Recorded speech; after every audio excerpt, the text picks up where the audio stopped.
Dari sudut kecil di ujung selatan, kami bercerita tentang kehidupan, budaya, dan harapan. Sekilas Tepus dari Tepus untuk Indonesia.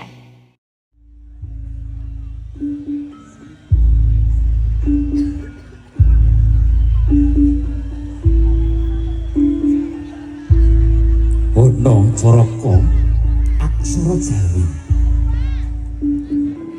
ing kono kepareng murwakani lampahing sang guru Nadi Jemangkah sukune ing Sasana Agung Buna kawan ing kono minangka pangriting wadyabala kaprasrebat sang guru Nadi kepareng us nyawiji bandol kelompok ing saketeng Sasana Agung minangka nyuwun donga pamuji saking Gusti Allah Subhanahu wa taala. Donga pangajape saking Sang Guru Nadi Purwa Madya Winusana kalis lirik sambikala tansah pinanggih. Hayu!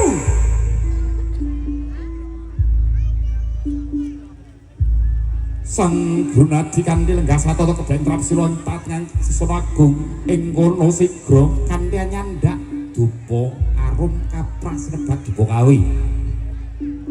Arum dadane mengambar-ambar angebaki sajroning Sasana Agung ing kono mugi anggenya ndedonga ujaring para winasis ujaring para kuna nderek tata tataning wong Jawa ujaring para winasis wong Jawa aja lali jawane. Arum gandane dupa ratus ing sak tengah-tengah Sasana Agung manjing ing kono Sang Guru Nadi manteng lair temu sing batin manteng nyuwun donga pamuji sigra kepareng ndedonga dhumateng jin setan priprayangan ilu-ilu banaspati tetekan lan sak piturute kewan alas uga kaki danyang nyai danyang ugi kepareng Ibu Ratu Kidul ingkang jumeneng ing segara kidul kasuwini daya dayane ampun angganggu gawe lampahing para wadyabala kang sesilih kula kawan rahayu ulung karahayon ulung kabejan kasuwun manjing satata ing para wadyabala puna kawan jadilan kepareng lamat-lamat pus kapireng ing kono swaraning gongso alon satata dawah ramalan Jayabaya manteng satata kanthi kebaing trapsila muga sak mangke Purwa Madya Winusana kalis mir ing sambikala tansah pinanggih karahayon tinebena panggodha rencana kasrakna graning Gusti dongane kanthi manteng ing sajroning Sasana Agung kepareng peteng rerewengan kalamun candrane samirana lumebet ing kono muga ing sakmangke dipun ijabahi dening Gusti Allah Subhanahu wa taala.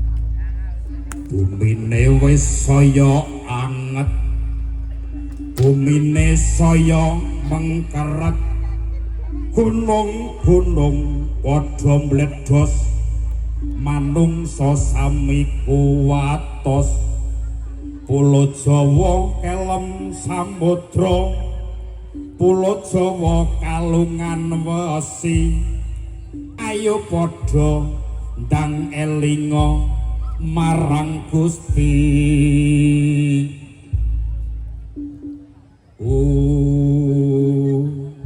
iya yo iya yo iya yo hukumane ra bisa adil akeh pangkat jahat lan jain kelakuane padha ganjil sing apik padha kepencil pasar ilang kumandange akeh anak goleki bapake wong wadon ilang wadone wong tuwa ilang tuwane iya yo iya yo iya yo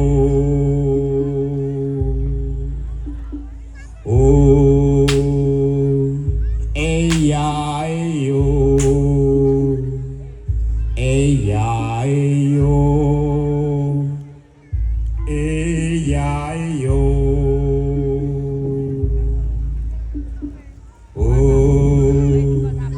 ramalan Jayabaya pancen nyata kondang kaloka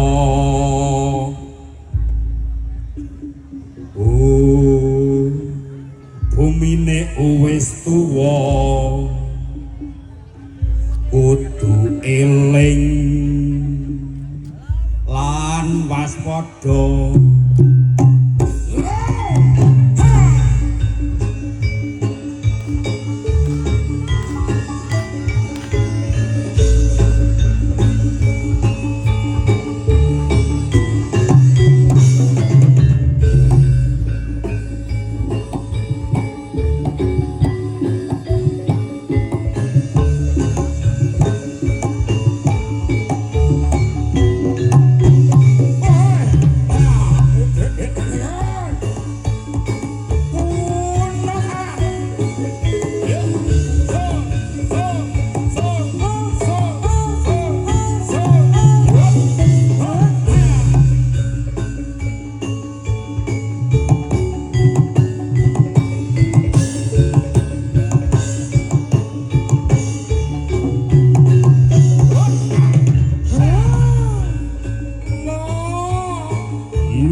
para sang guru nadi wareng anggenya kepareng nyuwun donga pangestu saking Gusti ingkang Maha Kuwasa.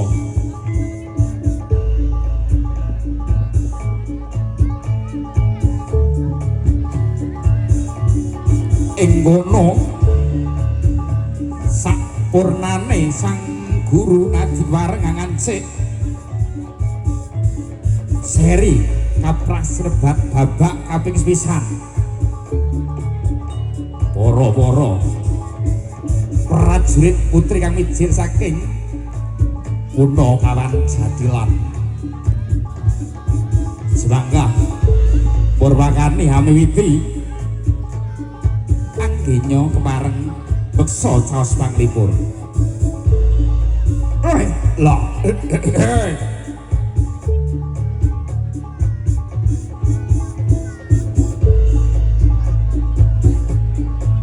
Allah, iya, iya.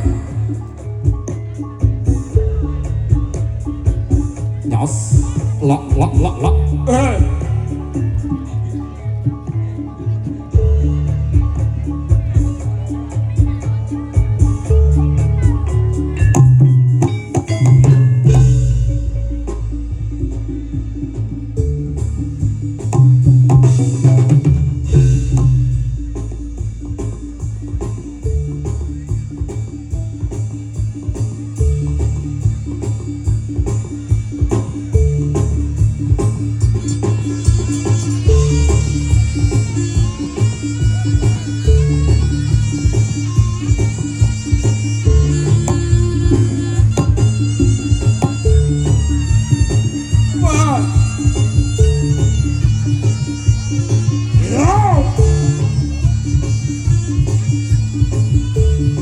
Siapa bareng semangka?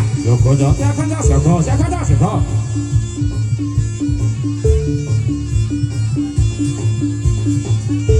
Iya.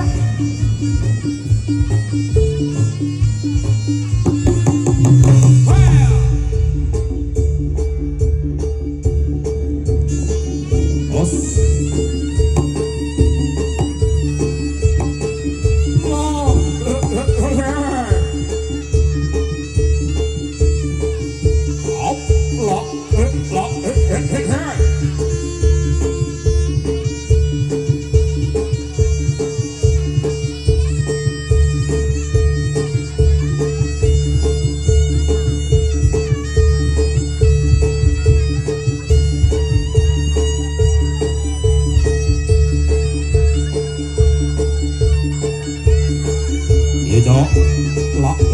hey.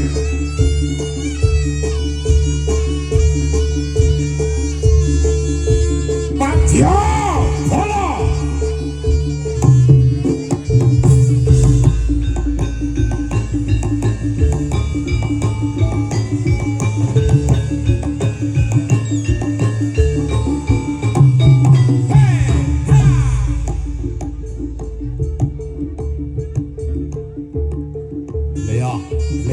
Lea candrane ing kono kemareng wis nitih turangga saking tepas wangi kanthi busana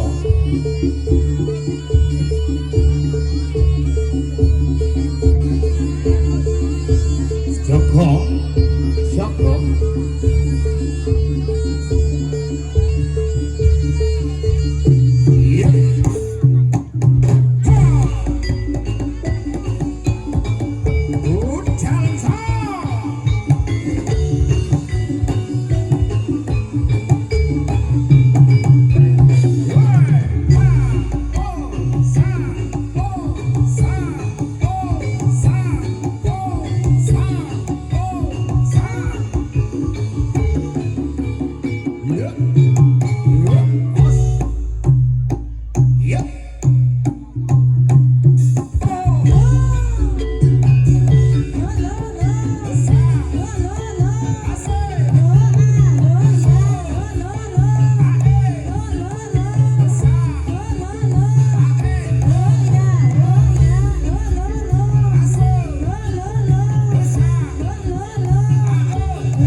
Rejo.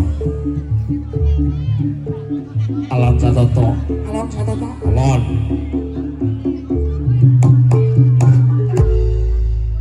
Ya, alon-alon sih.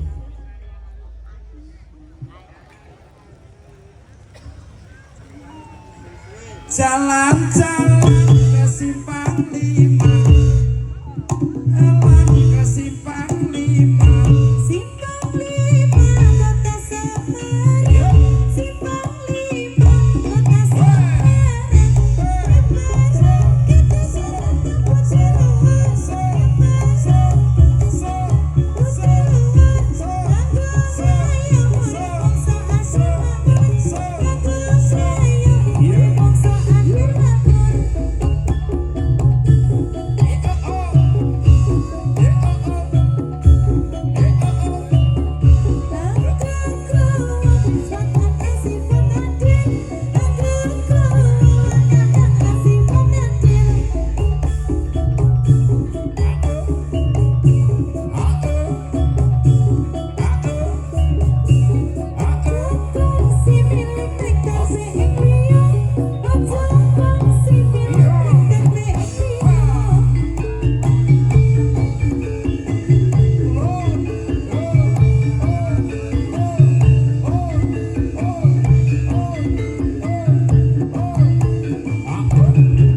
kita santap Ciluan.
Wadyabala ing madyaning sasana agung ing kono pareng badhe gladhen peperangan.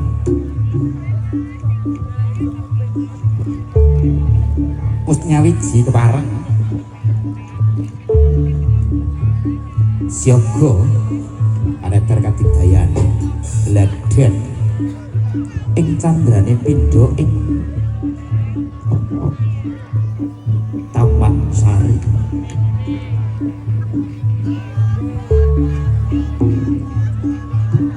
Ya.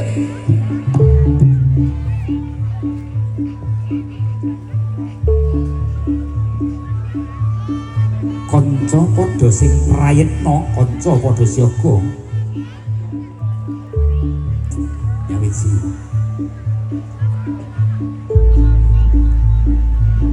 Sing sugih pengati-ati aja nganti lena. Ing madyaning sasana agung pareng gladhen peperangan.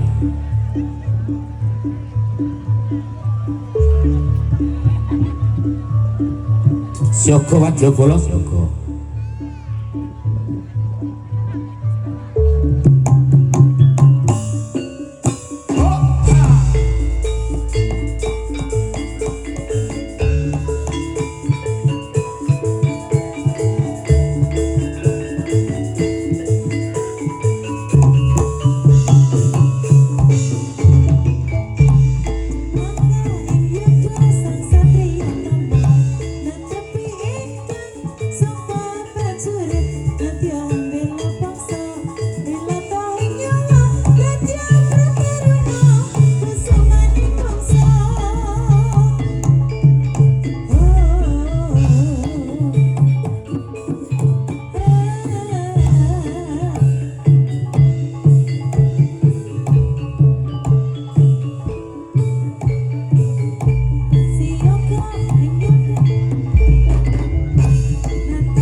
Jumangkah alon satata kanthi nderek wantening gongso. Kepareng ing kono wis kawis tinggal tumuju ing sak tengah-tengahing sasana agung. Nyawiji Alon Satata maju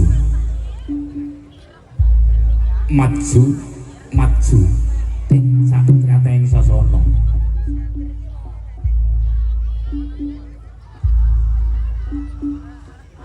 Wis yoga pareng manjing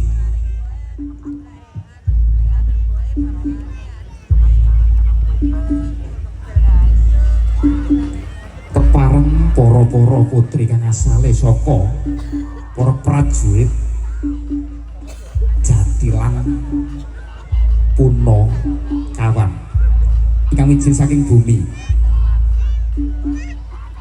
Peruk Kaluran Banjarjo Kapanewon Tanjung Sari Kukupan Gunung Kidul Ngayut Jakarta Diningrat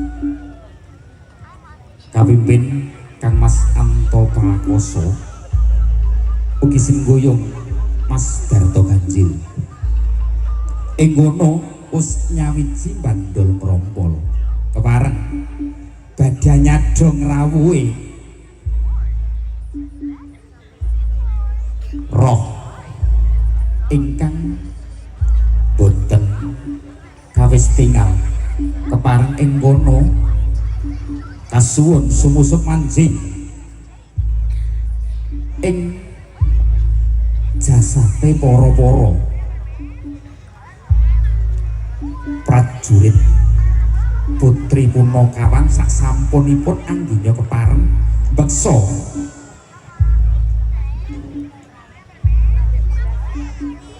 ing kono kepareng sang guru Nadika Praserbat Sang Bawang mratetisaken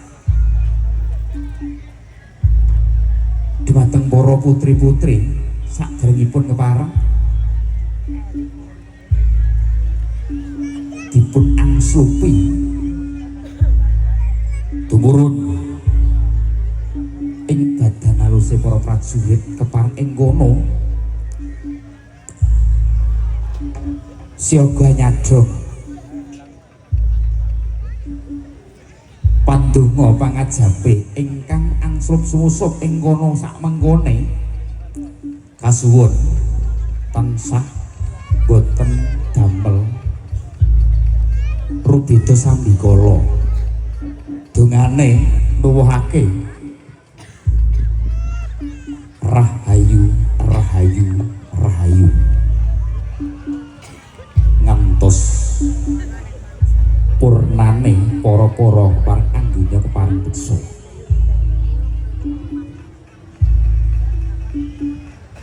satata manteng ing kono Risang Bawang Kapraserbat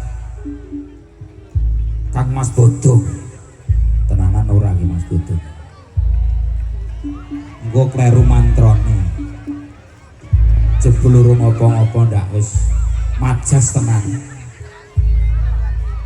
awas ora gantalan wektu sak sampunipun sang guru nadi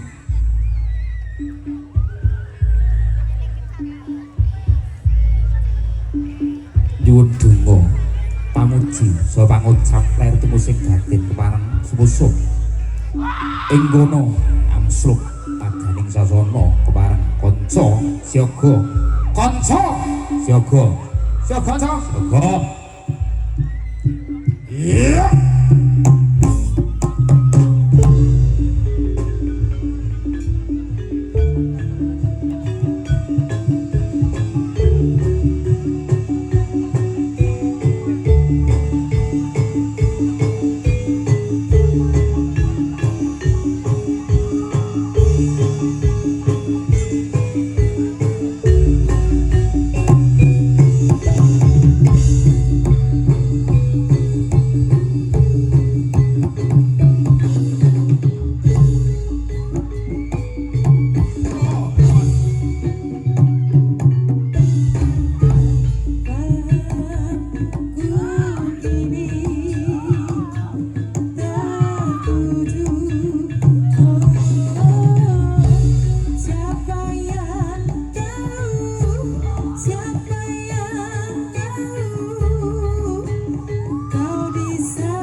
ngripta saking dagelan kondang Ayu Jakarta almarhum Kang Mas Rabies. Nggih, mugi lantaran karya-karyanipun saged uripe para seniman. Dadi lagune niku dinggo campur sari sip. Dinggo jatilan siap. Nggih, dados niku nilaraken kebejikan nggih ngoten niku saking uripe para-para seniman seniwati, pelaku seni. Mugi-mugi pikantuk swarganipun Gusti Allah Kang Mas Rabies almarhum. Nggih, niku dagelan kondang ingkang ngripta lelagon kanthi era-eran judul Khas Semarang. Kisah sinten niki, Pak? Kisah sinten? Kisahmu. Kisahku. Heeh. Loh, kok iso? Lah jare mau kasmaran. Heeh, lah kula kasmaran kalih jenengan. Oh beres. Beres. Tenang. Nggih. Sing mirsani para-para pelaku seni. Yang mana to? Iki ya Kang Mas Diko ki pengibot. Iya duwe jatilan. Nggih. Ning eleke sitok. Pripun? Ora tau ngundang aku. Oh, aku ya ora diundang, ora ngerti makane aku. Mbuh. Kono ki ngopo? Iki anu WA. Nek kula tak nek tekan mriki ndak nggo pesawat to. Ora le ngono. Lah pripun? Kelarangan. Mboten kok. Jare-jare wah aku nak nggo Mbak Linda karo Gatot ora kuat ragate. Ora beres. Nggo awake dhek iki gane kacang iki mlaku to. Nggih. Beres ora usah wedi. Dicatet nggih. Iki ngarepe ya. Iki nomor WA aku. Ndi? Lebokne WA-mu. Iki ngarepe ya Kang Mas Madi. Nggih, nek Sing niku pun kagungan kuda manggala. Nggih. Kala-kala ya dijak ora ketang bayare keri. Lah nggih to, Ora apa-apa. nyambut gawe sik lagi dibayar Ya keri bener. maksudnya ra ngono. Iki Ora Pak kok. Jari ya kagungan jatilan. Nggih. Arep tanggapan ra ngejep aku. Mbuh, Iki promosi apa cerita? ora promosi, Terus, curhat. oh curhat nggih. Heeh. Oh, halo. Onten tali AC. Aduh, Oh. aku ra penak nek ngono. Lah ora kuwi. penake. Tenan aku ra penak. Ora penak nek surupane kok. Lah jenengan tek mriko mawon. Oh iya. Aku wae kok. Aku ora butuh nek duit kok. Ngimpi. Lah bobok riyen.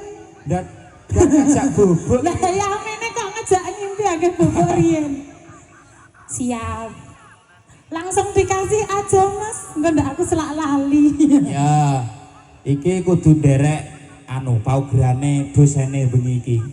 Mas Sumar iki. Yang mana? Iki lho. Dosen. Woi oh. Bela Iki aku. catetane komplit. Iku ning nganti kleru, Jawa. Lah kampusnya ngendi? Kampusnya ngendi kampus? Urung di wilayah. Urung di Urung. wilayah. Urung sih dadi bangun. Urung. Wis dadi dosen sik. Oh, heeh. Kaya ora Sing penting ngeri. dosen sik perkara wilayahe mbuh. Mbuh. Iki nuwuni panyuwun pamundhut saking ingkang kagungan jatilan Rangga Mustika. Oh nggih. Iki mau lagune apa? Ngimpi. Oke. Heeh, nggih.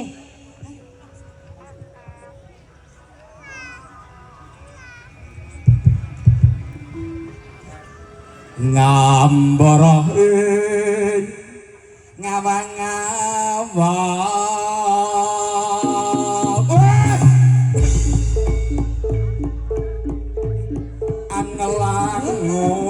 angelangut bebasan tanpa tepi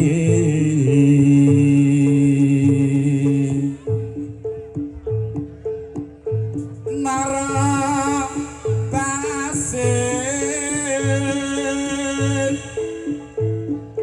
meko mendung ngiter-ngiter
Gargor. Hah?